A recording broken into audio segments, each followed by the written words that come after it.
there everyone. Sorry this review has taken so long. But let's be honest, it took Matej Chameau much longer than that to release this album. Matej, or Mathieu Chameau, sorry about the pronunciation, is Quetzal. Quetzal might have made one of the most significant goa trance releases to have ever been made. Back in 2005, when we weren't sure what was what with the goa movement, along came Mr. Chameau with his superstar album Carole. It's hard to describe just how much that album was loved, and you'll find it near the top of just about every list that has anything to do with great and necessary goa trance. Then he kinda just said, bye bye, I've got some stuff to do.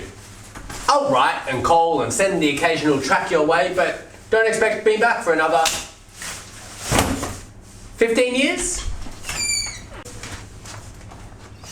Now I'm sure that it could be described much better by someone else.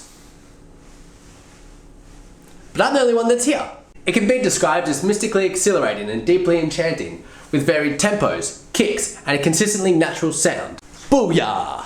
It didn't quite spark the modern goa movement in the sense that people started using the Quetzal sound as influence. It was more of a statement. We ain't done with this genre yet, and never has that been more true than now. Actually, not such a bad explanation. Well, he's back from holiday, but still the little sweetheart of the scene that I won't be able to do any justice to while trying to be goofy. So this is going to be my first serious review, out of respect. So enough of me talking and let's jump right into more of me talking. Hey, that's a warning. Oh shit, okay. Oh yeah, Quetzal knows what's up. He understands the significance of this album and this opener track. I love self-evaluation, self-care, self-confidence, but most of all, I love self-awareness. Quetzal's probably assumed that we need an explanation as to where he's been and what's up now. Admonition satisfies my curiosity and doesn't miss a beat. Well, there is a moment of broken beat, but that's one of the best combinations that can exist with goa trance. A 4x4 hits at a very reasonable and not at all off-putting pace. Play it to your grandma, she probably wouldn't mind. Granny knows how to appreciate sparkles, chorales, a groovy bassline and other cool things that crescend into a balanced and enjoyable peak. It's pretty much the perfect opener, considering the circumstances, and gives us reason number 11 of 18 that intros are great. They bring purpose to a track and to an album. The second track, Ziggurat, has none of the pressure of the opener track, which in theory should allow for more opportunity for flourishment. But in an opposing theory, pressure creates a form of stress called eustress, which is generally a force for good and helps us get shit done. That's boring. I liked it better when you were goofy. I'm busy, and as much as I want to say things like, oh my god, this track is the bomb, I love it, this track gets me, this track is me. Hey, that's it, you're a notice, dude. Oh, yep, we're being serious. Sorry, and sorry. Unfortunately, I can't say those things because the main melody is just a little bit too bright for me. There are cool moments like the 5.5 minute Eastern strings, and the background spirals around the 3-minute mark, as well as the period where the dominant melody breaks just before the 4th minute. And I think that the handbeat and drum work that underlines the track is great fun. It's just that one singular tone of the main melody that doesn't do it for me. But it's a big part. A big shit part. I'm just joking. Oh no. Oh fuck. I just said Quetzal had a shit part. And I can't say I'm joking and explain how I know that the pure and beautiful subjectiveness of music means that this is statements are completely useless critiques, as this is statements say more about a person's perceptual receivers than an artist's work. Oh shit, shit, shit, shit. And I can't say I was kidding. I'm already on notice. Great Kid in a Box becomes clear right from the very first note that it's going to be something special. I don't know what it is. Like the feeling in the air at a festival when there's a break in the music, but everything still feels like it's vibrating from the residual frequencies of human happiness. Coming at you with 2 distinct acts, which take their time to spin, flip, and uplift your mind's nerve takers. With what feels like a 3-minute finale. Nice! The song comes to a close, leaving you in a world of your own vibrational amigas. Okay, stay serious. The Sweet Man carries a big, glorious, euphoric melody from start to finish, as acid growls around us, taking us into darkness and back into light, while blasting adamantium crystals into the skyline.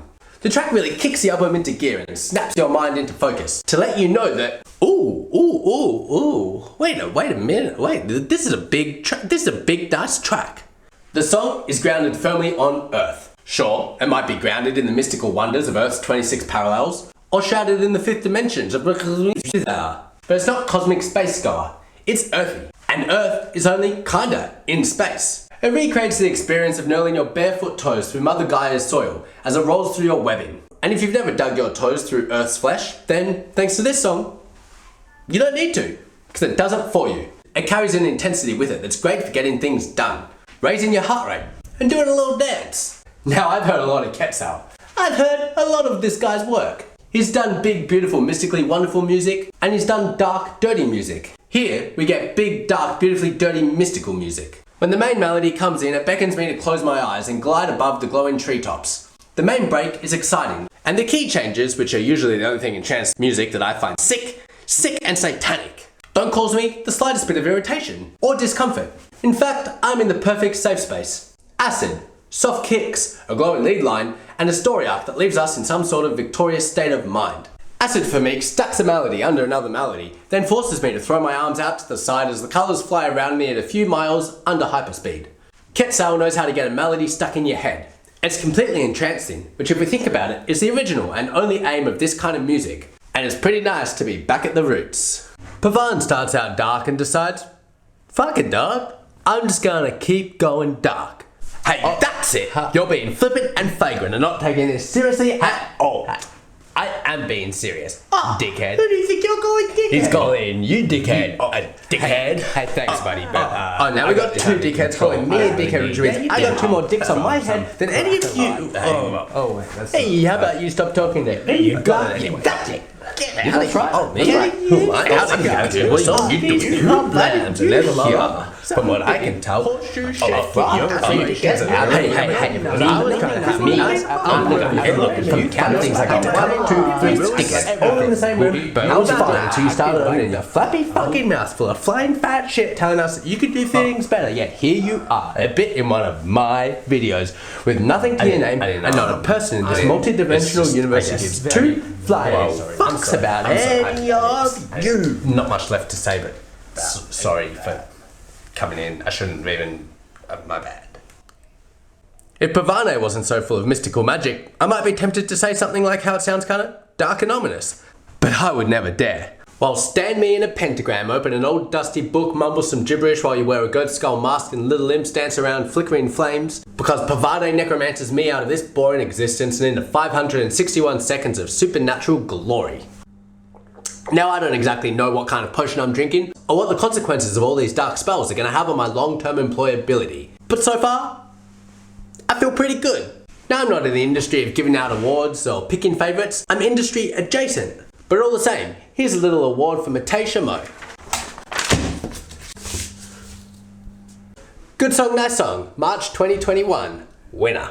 A world of outmoded ideas is neither antiquated or outdated. The 3-minute key change is perfectly suited for the current historical climate.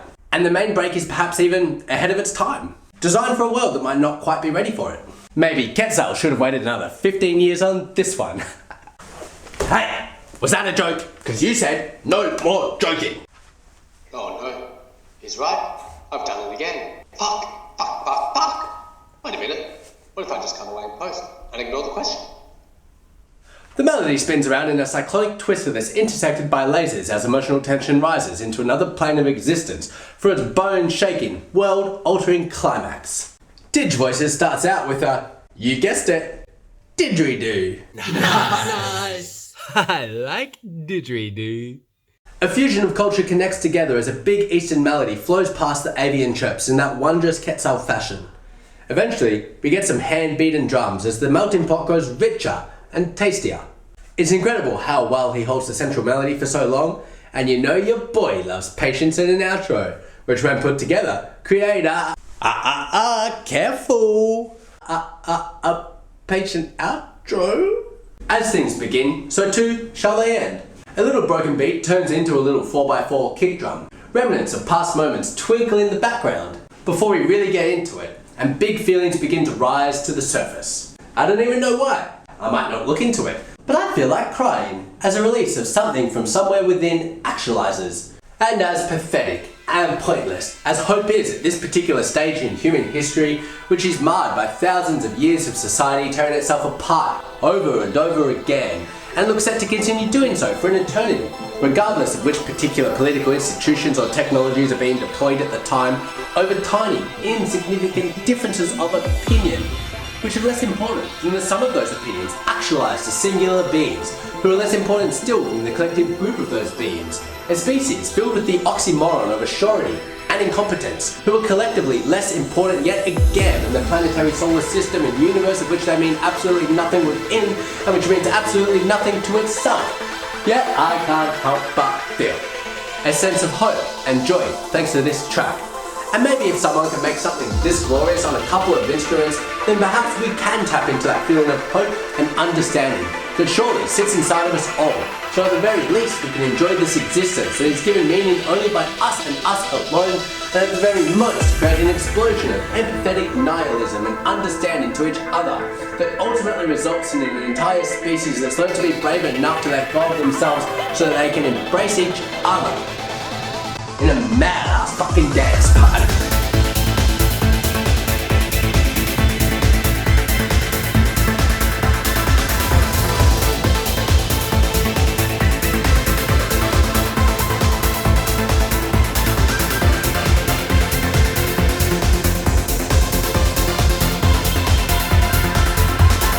Nah, that's it, you're done, fuck off.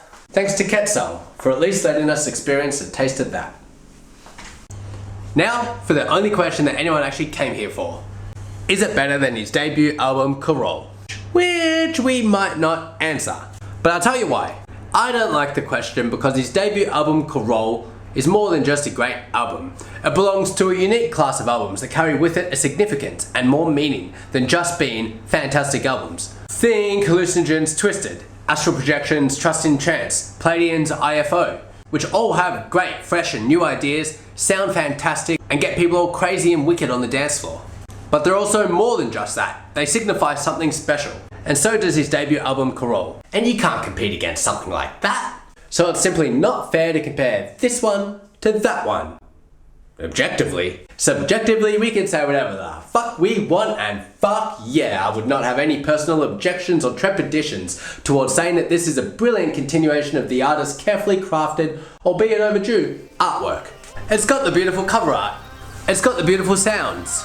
It was released by the beautiful record label Suntrip Records, and it comes in a beautiful little three-pack digi case where you open it up and the CD's in there, and the writing too. They say perfection is unachievable and unrealistic, but I say they got a any fucking idea what the fuck they're talking about.